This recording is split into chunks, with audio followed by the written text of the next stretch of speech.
सुप्रभात. आजचा खास दिवस आहे. आज सचिन भाऊ आम्हाला फिरायला नेणार आहे. आत्ताच नाश्ता वगैरे झाला आपला. ताईने पोहे केले होते आणि नंतर सचिन भाऊ सांगतीलच आपण कुठे जाणार आहोत. हां, इथे सचिन भाऊ आणि इथे आदित्य आपला सारथी आहे. आज आपल्याला तो सगळीकडे नेणार आहे. तर आपला मार्ग कसा असणार आहे? आता आपण इथून बदलापूरवरून निघू आणि मुंबई पुणे एक्सप्रेस ट्रेन आहे. पुणे क्रॉस करून सातारा, इथून सज्जनगडला जाऊ. पहिले सज्जनगडावर जाताना मध्ये एक समर्थ सृष्टी आहे, ती बघून सज्जनगडावर जायचं आहे. नंतर सज्जनगडावरच आज मुक्काम करायचा पूर्ण दिवस. आणि उद्या सकाळी साधारण काकड आरती आणि समाधीचं सगळं पूजन वगैरे झालं सज्जनगडावर की साधारण 11 वाजता आपण तिथून निघायचं आहे. आणि 11 मारुती जे आहेत पूर्ण माझगाव, चाफर, उंब्रज, शहापूर, नंतर बाहेगाव म्हणून आहे, मानपाडले आणि 32 शिरा वगैरे असे एकूण 11 मारुती आहेत समर्थांनी स्थापित केलेले. ते 11 मारुती आपण उद्या बघणार आहोत पूर्ण. आणि 11 मारुती पूर्ण बघून झाले की मानपाडले गावाजवळ मुक्काम करूया आणि तिथून सकाळी रविवारी सकाळी परतीचा प्रवास असेल आपला. उत्तमच, मस्तच होणार आहे. सचिनभाऊ तुम्ही काय म्हणता? मग भरपूर दिवसांनी तुम्ही ही पिकनिक अरेंज केली. गेल्या वर्षी आम्ही याला गेलेलो आम्ही समाज दर्शन घेण्यासाठी. पण आजही योग तो आलाय. अरे मनात आलं म्हणून योग आला आणि तुमच्यामुळे आम्हाला येणं हे झालं. काय नाही, समर्थांनी बोलवलंय त्यामुळे आपण चाललो. चालेल चालेल, मग घेऊया आपण आनंद लुटूया ह्या सहलीचा. मग पुढे बघूयाच कशी आपली सहल होते ती. चला, प्रवास सुरू झाला आता.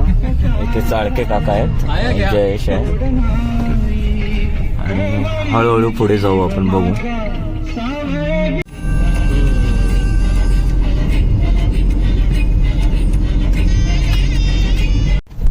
कुठला हा टोल ना?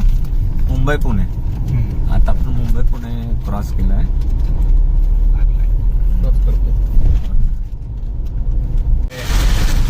आता आपला बोगदा समर्थ हे सुटत नाही. 9 किलोमीटरचा, 9.5. आता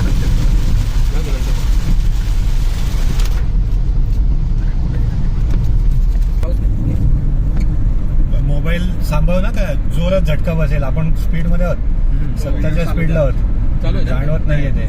दोन्ही हातांनी पकडा फोन. आता आपण मिसिंग लिंकला पोहोचलो आहोत. पाऊस आहे बाहेर.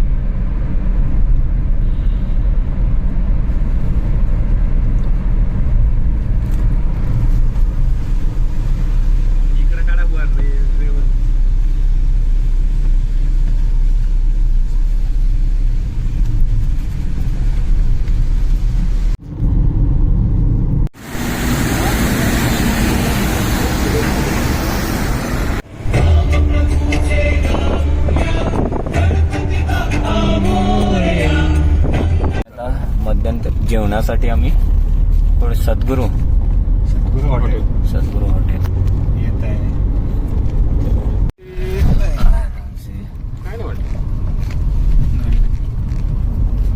सद्गुरू हॉटेलला आता जेवणाचा बेत करतोय आम्ही. या जेवायला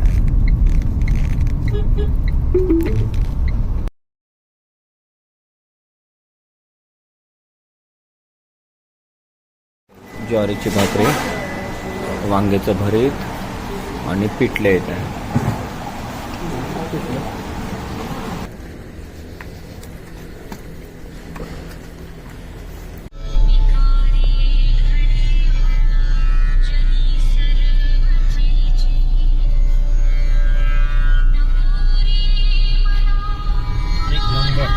आणि पायऱ्या चढण्यासाठी सुरुवात केली.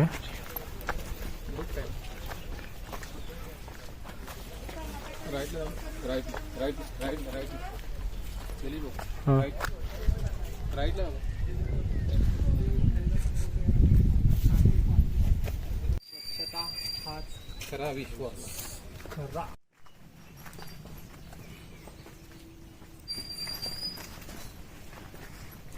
तेच मारुती बघायला आपण तिकडे जायचं हो. सांगतो ऐका जरा. दोन गोष्टी द्या सगळ्यांकडे. द्या इकडं. ऐकत नाही.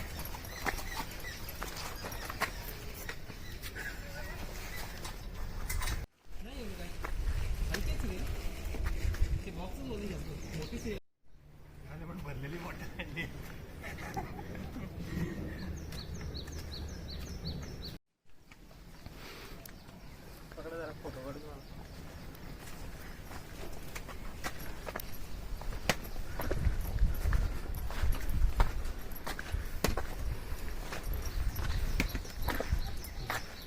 पुढे ना, पुढे एक पायवाट आहे. तिथून जायचं? गुहेकडे जाते. नाही नको जाऊया. गेल्या तू येणार होतास. स्लिपरी आहे, स्लिपरी. गोमाता पहिल्यांदा द्या.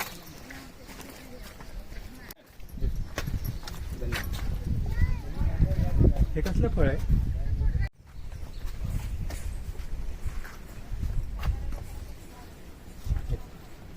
ही मुलं कशी आली? इथे साईडला ठेवायचं का? इथे सामान, इथे सामान ठेवायचं का? इथे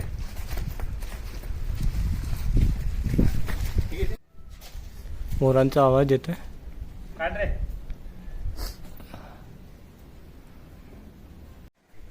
ते वरची हे पण करा, ते लोखंडी ती सोन्याचा कुलूप आहे.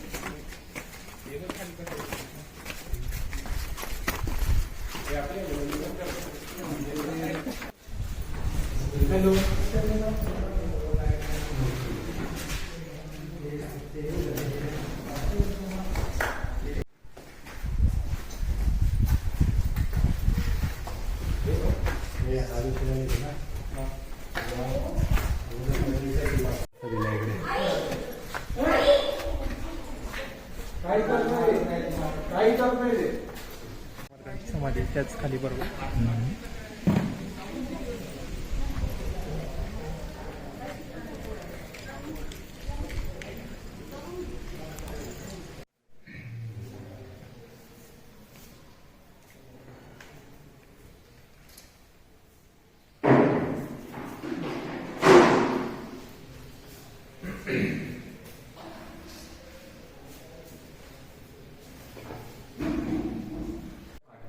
नारायण अंधाऱ्या खोलीत रामनाम घेत ध्यानस्थ झालेला आईला दिसला. ती म्हणाली, नारोबा खोलीपासून काय करतो? नारोबाने उत्तर दिले, चिंता करतो विश्वाची. अंतर्पाठ झालेपर्यंत बोगद्यावर उभा राहील असे वचन आईला दिले. गुरुजींनी सावधान शब्द उच्चारताच आईला दिलेले वचन पूर्ण झाले म्हणून नारायण मंडपातून निघून गेले. रामदास स्वामींनी टाकळी गावी 12 वर्षे तपश्चर्या केली. तेथे मारुतीची स्थापना केली. मुलांना सूर्यनमस्कार शिकवले, हास्य शिकवले, कसरती शिकवली. रामरायाच्या चिंतनात रंगून गेले असताना समर्थांना रामरायाने गुरुपदेश देऊन पुढील कार्याची प्रेरणा दिली.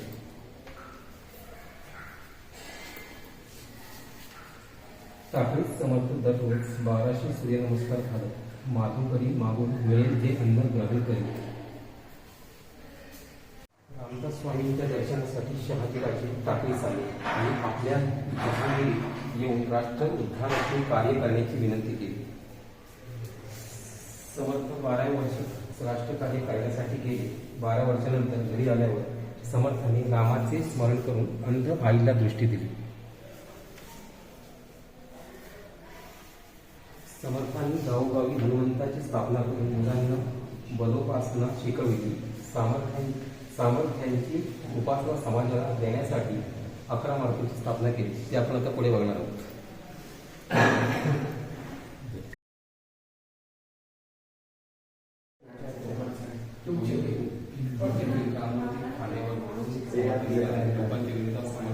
आपण मंदिरात वगैरेची प्रतिष्ठापना करायची नाही.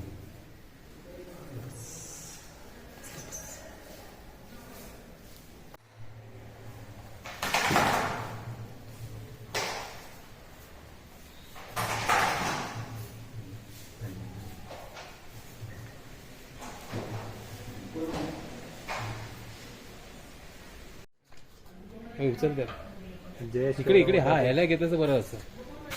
थांबा.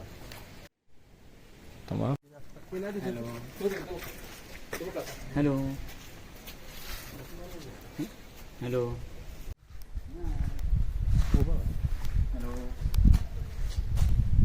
हॅलो हा बोल. पाया हा. त्यांनी त्यासाठी दिलेली आहे.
कुशेगाव शाळेची सहल आलेली आहे. हाय, झाडे लावा, झाडे जगवा. ह्या झाडाचं नाव काय तुझ्या हातात येतो? करंजा बरोबर. पिंपळ, चिंच, हा